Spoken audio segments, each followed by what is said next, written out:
According to JD Power and Associates, the sale of used cars was up a massive 9% last month. That puts huge pressure on inventory and causes the buyers of wholesale vehicles to pay top dollars for those used cars coming into the market.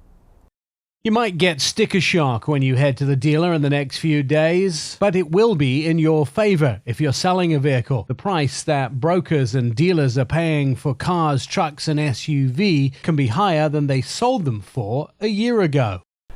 This is my personal 2016 Lexus GX. When I bought it in 2018, I paid $37,000 for it. Right now, you can go online and find vehicles with similar mileage for sale for around $42,000. That means that if I was to sell this today, 3 years after I bought it, I could make a profit of around $5,000, and that shouldn't be possible. It's not the same story for all brands and vehicles, but it's a similar tale for many. So what has caused this perfect storm for some vehicle sellers? Ice and snow always contributes to vehicle sales. JD Power's and Associates figures show that vehicle sales increase during snow and ice due to an increase in accidents, because accidents means people having to replace damaged or totaled vehicles.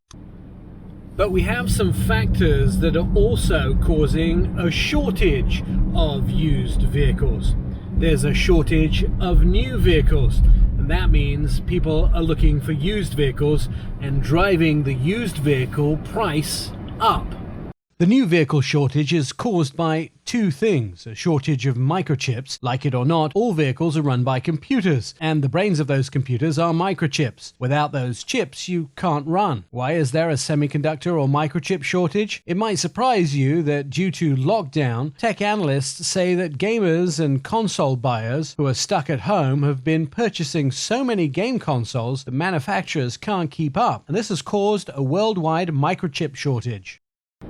The second reason is COVID-19. Not all factories are up to pre-COVID manufacturing capacity, and that goes for the suppliers as well.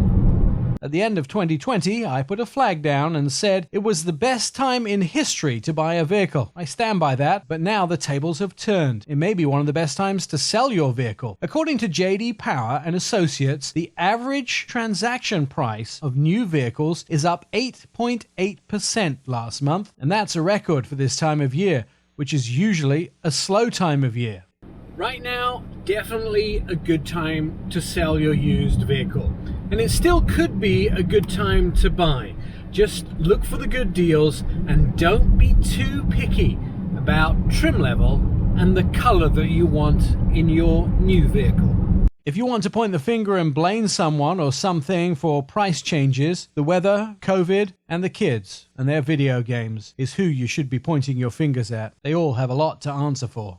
I'm Nik Miles.